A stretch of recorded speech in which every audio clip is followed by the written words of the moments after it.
Iran, Israel, America ಈ ಯುದ್ಧ ಈಗಾಗಲೇ ಒಂದು ತಿಂಗಳು ಸರಿಯಾಗಿ ಆರಂಭ ಆಗಿ ಒಂದು ತಿಂಗಳಾಗಿರೋದು. ಫೆಬ್ರವರಿ 28ಕ್ಕೆ ಆರಂಭ ಆಯಿತು. ಇವತ್ತಿಗೆ ಸರಿಯಾಗಿ 32ನೇ ದಿನ.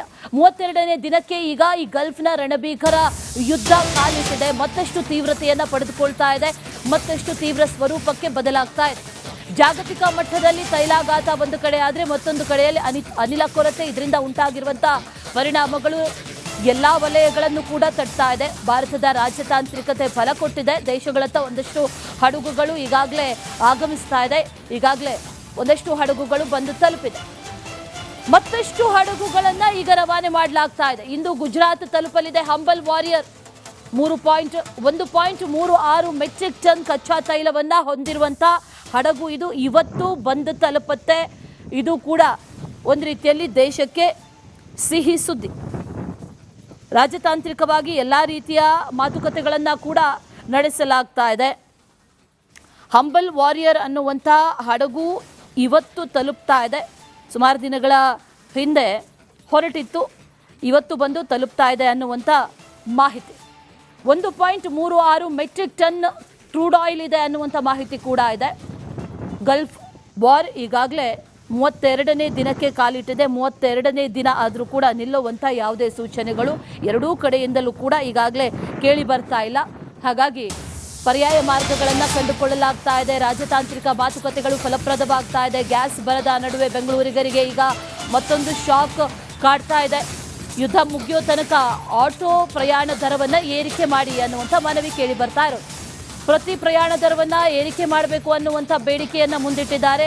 ಬೆಂಗಳೂರು ಜಿಲ್ಲಾಧಿಕಾರಿಗೆ ಈ ಮನವಿಯನ್ನು ಮಾಡಿದ್ದಾರೆ. ಪ್ರಯಾಣ ದರದಲ್ಲಿ ಒಟ್ಟು ಹೆಚ್ಚುವರಿಯಾಗಿ 20 ರೂಪಾಯಿ ಹೆಚ್ಚಳ ಮಾಡಬೇಕು ಅನ್ನುವಂಥ ಮನವಿ, ಬೇಡಿಕೆ ಈಗ ಸದ್ಯಕ್ಕಿದೆ. ಪೀಸ್ ಆಟೋ ಚಾಲಕರ ಸಂಘದಿಂದ ಜಿಲ್ಲಾಧಿಕಾರಿಗೆ ಮನವಿಯನ್ನು ಮಾಡಲಾಗಿದೆ. ಗ್ಯಾಸ್ ಬರ ಒಂದು ಕಡೆ, ಮತ್ತೊಂದು ಕಡೆಯಲ್ಲಿ ಆಟೋಗೆ ಗ್ಯಾಸ್ಗಳು ಸಿಗ್ತಾ ಇಲ್ಲ, ಬದುಕು ದುಸ್ತರವಾಗ್ತಾ ಇದೆ ಅನ್ನುವಂಥ ನಿಟ್ಟಿನಲ್ಲಿ ಈಗ ಪೀಸ್ ಆಟೋದಿಂದ 20 ರೂಪಾಯಿ ಹೆಚ್ಚಳ ಮಾಡಿ ಅಂತ ಕೇಳ್ಕೊಂತಿದ್ದಾರೆ. ಅರ್ಥ ಮಾಡ್ಕೊ ಏನು ಗ್ಯಾಸ್ ರೇಟು ಕಳೆದ 28 ದಿನಗಳ ಹಿಂದೆ, ಒಂದು ತಿಂಗಳ ಹಿಂದೆ 55 ರೂಪಾಯಿ ಬೆಂಗಳೂರು ನಗರದಲ್ಲಿ LPG ರೇಟ್ ಇತ್ತು. ಇವತ್ತು ಒಂದೊಂದು ಬಂಕಲ್ಲಿ ಒಂದೊಂದು ರೇಟು. ಒಂದು ಬಂಕಲ್ಲಿ 80 ಇದ್ದರೆ ಇನ್ನೊಂದು ಬಂಕಲ್ಲಿ 99 ರೂಪಾಯಿವರೆಗೂ ಆಗಿದೆ.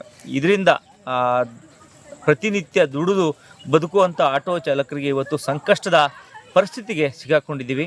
ನಾವು ಈ ಮುಖಾಂತರ ನಮ್ಮ DC ಅವರಿಗೆ ಮನವಿ ಮಾಡ್ಕೊಳ್ಳೋದೇನೆಂದರೆ, ಯುದ್ಧ ಏನು ನಡೀತಾ ಇದೆ, ನಾವು ಆ ಯುದ್ಧದ ವಿರುದ್ಧ ಅಲ್ಲ, ನಮ್ಮ ಜೀವನದ ಪರಿಸ್ಥಿತಿನ ನೀವು ಅರ್ಥ ಮಾಡಿಕೊಂಡು ಪ್ರತಿ ರೇಡ್ಗೆ ಒಂದು 20 ರೂಪಾಯಿ ಅವರು ಓಲಾ ಉಬರ್ ಮುಖಾಂತರ ಬುಕ್ ಮಾಡಲಿ, ಇಲ್ಲ ಮೀಟ್ರ್ ಹಾಕ್ಕೊಂಡು ಬರಲಿ.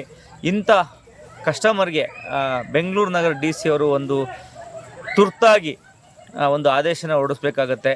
ಕಸ್ಟಮರ್ಗೆ, ಪ್ರತಿ ಕಸ್ಟಮರ್ಗೂ LPG ಆಟೋ ಓಡಿಸ್ತಾ ಇರುವಂಥ ಎಲ್ಲ ನಮ್ಮ ಚಾಲಕರಿಗೆ ಒಂದು ನೀವು ಜೀವನ ಕೊಡಬೇಕು ಅಂದರೆ ಪ್ರತಿ ರೇಡ್ಗೆ 20 ರೂಪಾಯಿನ ಎಕ್ಸ್ಟ್ರಾನ ನಾವು ಕೇಳ್ತಾ ಇದ್ದೀವಿ. ನೀವು ಆದಷ್ಟು ಬೇಗ LPG ಏನು ಸಮಸ್ಯೆ ಆಗ್ತಾ ಇದೆ ಇದನ್ನು ಮನಗಂಡು ನಮ್ಮ ಬೆಂಗಳೂರಿನ ನಾಗರಿಕರಿಗೆ ಆಟೋನ ಬುಕ್ ಮಾಡುವಂಥ ಕಸ್ಟಮರ್ಗಳಿಗೆ ನೀವು ನಿಮ್ಮ ಕಡೆಯಿಂದ ಅಧಿಕೃತವಾಗಿ ಒಂದು ಆದೇಶನ ಜಾರಿ ಮಾಡಬೇಕಾಗತ್ತೆ. 20 ರೂಪಾಯಿ ಪ್ರತಿ ರೇಡ್ಗೆ ನಮಗೆ ಎಕ್ಸ್ಟ್ರಾ ಕೊಟ್ಟರೆ ಏನು ನಮಗೆ ಪ್ರತಿದಿನ ನಾವು ಗ್ಯಾಸ್ ಹಾಕ್ತಾಯಿದ್ದೀವಿ. ಒಬ್ಬ ಆಟೋ ಚಾಲಕ 10 ಲೀಟ್ರು ಗ್ಯಾಸ್ ಹಾಕ್ತಾಯಿದ್ದೀನಿ ಅಂದರೆ ಅವನಿಗೆ ಒಂದು 400 ರೂಪಾಯಿ ಲಾಸ್ ಆಗ್ತಾಯಿದೆ ಪ್ರತಿದಿನ. ಆದರೆ ನಾವು ನಿಮಗೆ 400 ರೂಪಾಯಿ ಕೇಳ್ತಾ ಇಲ್ಲ, ಪ್ರತಿ ರೇಡ್ಗೆ ಒಂದು 20 ರೂಪಾಯಿ ಕೇಳ್ತಾ ಇದ್ದೀವಿ. ನಮಗೆ ಪ್ರತಿದಿನ ರೇಟ್ ಬರೋದು ಒಂದು 10 ರಿಂದ 15 ರೇಟ್ ಬರುತ್ತೆ. ಈ ರೇಡಲ್ಲಿ ಏನಾದರೂ ನೀವು 20 ರೂಪಾಯಿ ಎಕ್ಸ್ಟ್ರಾ ಮಾಡಿಕೊಟ್ಟಾಗ ಏನಾಗುತ್ತೆ, 200 ರಿಂದ 300 ರೂಪಾಯಿ ಎಕ್ಸ್ಟ್ರಾ ಅಧಿಕ ಬರುತ್ತೆ. ಅದರಿಂದ ಆಟೋ ಚಾಲಕರು ಜೀವನ ಸದ್ಯಕ್ಕೆ ಯುದ್ಧ ಮುಗಿಯೋವರೆಗೂ ಯಾವ ರೀತಿ ಇರಾನ್, ಇಸ್ರೇಲ್, ಅಮೆರಿಕ ಈ ಯುದ್ಧ ಈಗಾಗಲೇ ಒಂದು ತಿಂಗಳು ಸರಿಯಾಗಿ ಆರಂಭ ಆಗಿ ಒಂದು ತಿಂಗಳಾಗಿರೋದು. ಫೆಬ್ರವರಿ 28ಕ್ಕೆ ಆರಂಭ ಆಯಿತು. ಇವತ್ತಿಗೆ ಸರಿಯಾಗಿ 32ನೇ ದಿನ. 32ನೇ ದಿನಕ್ಕೆ ಈಗ ಈ ಗಲ್ಫ್ನ ರಣಭೀಕರ ಯುದ್ಧ ಕಾಲಿಟ್ಟಿದೆ. ಮತ್ತಷ್ಟು ತೀವ್ರತೆಯನ್ನು ಪಡೆದುಕೊಳ್ತಾ ಇದೆ, ಮತ್ತಷ್ಟು ತೀವ್ರ ಸ್ವರೂಪಕ್ಕೆ ಬದಲಾಗ್ತಾ ಇದೆ. ಜಾಗತಿಕ ಮಟ್ಟದಲ್ಲಿ ತೈಲಾಘಾತ ಒಂದು ಕಡೆ ಆದರೆ ಮತ್ತೊಂದು ಕಡೆಯಲ್ಲಿ ಅನಿಲ ಕೊರತೆ, ಇದರಿಂದ ಉಂಟಾಗಿರುವಂಥ ಪರಿಣಾಮಗಳು ಎಲ್ಲ ವಲಯಗಳನ್ನು ಕೂಡ ತಟ್ತಾ ಇದೆ. ಭಾರತದ ರಾಜತಾಂತ್ರಿಕತೆ ಫಲ ಕೊಟ್ಟಿದೆ. ದೇಶಗಳತ್ತ ಒಂದಷ್ಟು ಹಡಗುಗಳು ಈಗಾಗಲೇ ಆಗಮಿಸ್ತಾ ಇದೆ. ಈಗಾಗಲೇ ಒಂದಷ್ಟು ಹಡಗುಗಳು ಬಂದು ತಲುಪಿದೆ. ಮತ್ತಷ್ಟು ಹಡಗುಗಳನ್ನ ಈಗ ರವಾನೆ ಮಾಡಲಾಗ್ತಾ ಇದೆ. ಇಂದು ಗುಜರಾತ್ ತಲುಪಲಿದೆ ಹಂಬಲ್ ವಾರಿಯರ್. 1.36 ಮೆಟ್ರಿಕ್ ಟನ್ ಕಚ್ಚಾ ತೈಲವನ್ನ ಹೊಂದಿರುವಂತ ಹಡಗು ಇದು ಇವತ್ತು ಬಂದು ತಲುಪುತ್ತೆ. ಇದು ಕೂಡ ಒಂದು ರೀತಿಯಲ್ಲಿ ದೇಶಕ್ಕೆ ಸಿಹಿ ಸುದ್ದಿ. ರಾಜತಾಂತ್ರಿಕವಾಗಿ ಎಲ್ಲ ರೀತಿಯ ಮಾತುಕತೆಗಳನ್ನು ಕೂಡ ನಡೆಸಲಾಗ್ತಾ ಇದೆ. ಹಂಬಲ್ ವಾರಿಯರ್ ಅನ್ನುವಂಥ ಹಡಗು ಇವತ್ತು ತಲುಪ್ತಾ ಇದೆ. ಸುಮಾರು ದಿನಗಳ ಹಿಂದೆ ಹೊರಟಿತ್ತು, ಇವತ್ತು ಬಂದು ತಲುಪ್ತಾ ಇದೆ ಅನ್ನುವಂಥ ಮಾಹಿತಿ. 1.36 ಮೆಟ್ರಿಕ್ ಟನ್ ಕ್ರೂಡ್ ಆಯಿಲ್ ಇದೆ ಅನ್ನುವಂಥ ಮಾಹಿತಿ ಕೂಡ ಇದೆ. ಗಲ್ಫ್ ವಾರ್ ಈಗಾಗಲೇ 32ನೇ ದಿನಕ್ಕೆ ಕಾಲಿಟ್ಟಿದೆ. 32ನೇ ದಿನ ಆದರೂ ಕೂಡ ನಿಲ್ಲುವಂಥ ಯಾವುದೇ ಸೂಚನೆಗಳು ಎರಡೂ ಕಡೆಯಿಂದಲೂ ಕೂಡ ಈಗಾಗಲೇ ಕೇಳಿ ಬರ್ತಾ ಇಲ್ಲ. ಹಾಗಾಗಿ ಪರ್ಯಾಯ ಮಾರ್ಗಗಳನ್ನು ಕಂಡುಕೊಳ್ಳಲಾಗ್ತಾ ಇದೆ. ರಾಜತಾಂತ್ರಿಕ ಮಾತುಕತೆಗಳು ಫಲಪ್ರದವಾಗ್ತಾ ಇದೆ. ಗ್ಯಾಸ್ ಬರದ ನಡುವೆ ಬೆಂಗಳೂರಿಗರಿಗೆ ಈಗ ಮತ್ತೊಂದು ಶಾಕ್ ಕಾಡ್ತಾ ಇದೆ. ಯುದ್ಧ ಮುಗಿಯೋ ತನಕ ಆಟೋ ಪ್ರಯಾಣ ದರವನ್ನು ಏರಿಕೆ ಮಾಡಿ ಅನ್ನುವಂಥ ಮನವಿ ಕೇಳಿ ಬರ್ತಾ ಇರೋದು. ಪ್ರತಿ ಪ್ರಯಾಣ ದರವನ್ನು ಏರಿಕೆ ಮಾಡಬೇಕು ಅನ್ನುವಂಥ ಬೇಡಿಕೆಯನ್ನು ಮುಂದಿಟ್ಟಿದ್ದಾರೆ. ಬೆಂಗಳೂರು ಜಿಲ್ಲಾಧಿಕಾರಿಗೆ ಈ ಮನವಿಯನ್ನು ಮಾಡಿದ್ದಾರೆ.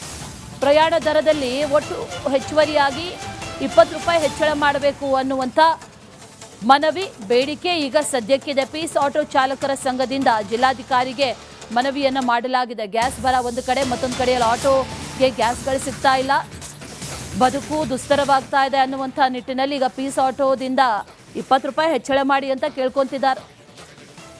ಅರ್ಥ ಮಾಡ್ಕೊ ಏನು ಗ್ಯಾಸ್ ರೇಟು ಕಳೆದ 28 ದಿನಗಳ ಹಿಂದೆ, ಒಂದು ತಿಂಗಳ ಹಿಂದೆ 55 ರೂಪಾಯಿ ಬೆಂಗಳೂರು ನಗರದಲ್ಲಿ LPG ರೇಟ್ ಇತ್ತು. ಇವತ್ತು ಒಂದೊಂದು ಬಂಕಲ್ಲಿ ಒಂದೊಂದು ರೇಟು. ಒಂದು ಬಂಕಲ್ಲಿ 80 ಇದ್ದರೆ ಇನ್ನೊಂದು ಬಂಕಲ್ಲಿ 99 ರೂಪಾಯಿವರೆಗೂ ಆಗಿದೆ.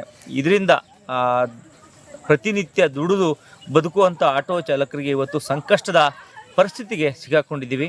ನಾವು ಈ ಮುಖಾಂತರ ನಮ್ಮ DC ಅವರಿಗೆ ಮನವಿ ಮಾಡ್ಕೊಡೋದೇನೆಂದರೆ, ಯುದ್ಧ ಏನು ನಡೀತಾ ಇದೆ, ನಾವು ಆ ಯುದ್ಧದ ವಿರುದ್ಧ ಅಲ್ಲ, ನಮ್ಮ ಜೀವನದ ಪರಿಸ್ಥಿತಿನ ನೀವು ಅರ್ಥ ಮಾಡಿಕೊಂಡು ಪ್ರತಿ ರೇಡ್ಗೆ ಒಂದು 20 ರೂಪಾಯಿ ಅವರು ಓಲಾ ಉಬರ್ ಮುಖಾಂತರ ಬುಕ್ ಮಾಡಲಿ, ಇಲ್ಲ ಮೀಟ್ರ್ ಹಾಕ್ಕೊಂಡು ಬರಲಿ.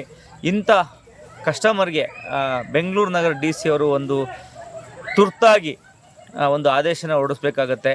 ಕಸ್ಟಮರ್ಗೆ, ಪ್ರತಿ ಕಸ್ಟಮರ್ಗೂ LPG ಆಟೋ ಓಡಿಸ್ತಾ ಇರುವಂಥ ಎಲ್ಲ ನಮ್ಮ ಚಾಲಕರಿಗೆ ಒಂದು ನೀವು ಜೀವನ ಕೊಡಬೇಕು ಅಂದರೆ ಪ್ರತಿ ರೇಡ್ಗೆ 20 ರೂಪಾಯಿನ ಎಕ್ಸ್ಟ್ರಾನ ನಾವು ಕೇಳ್ತಾ ಇದ್ದೀವಿ. ನೀವು ಆದಷ್ಟು ಬೇಗ LPG ಏನು ಸಮಸ್ಯೆ ಆಗ್ತಾ ಇದೆ ಇದನ್ನು ಮನಗಂಡು ನಮ್ಮ ಬೆಂಗಳೂರಿನ ನಾಗರಿಕರಿಗೆ ಆಟೋನ ಬುಕ್ ಮಾಡುವಂಥ ಕಸ್ಟಮರ್ಗಳಿಗೆ ನೀವು ನಿಮ್ಮ ಕಡೆಯಿಂದ ಅಧಿಕೃತವಾಗಿ ಒಂದು ಆದೇಶನ ಜಾರಿ ಮಾಡಬೇಕಾಗತ್ತೆ. 20 ರೂಪಾಯಿ ಪ್ರತಿ ರೇಡ್ಗೆ ನಮಗೆ ಎಕ್ಸ್ಟ್ರಾ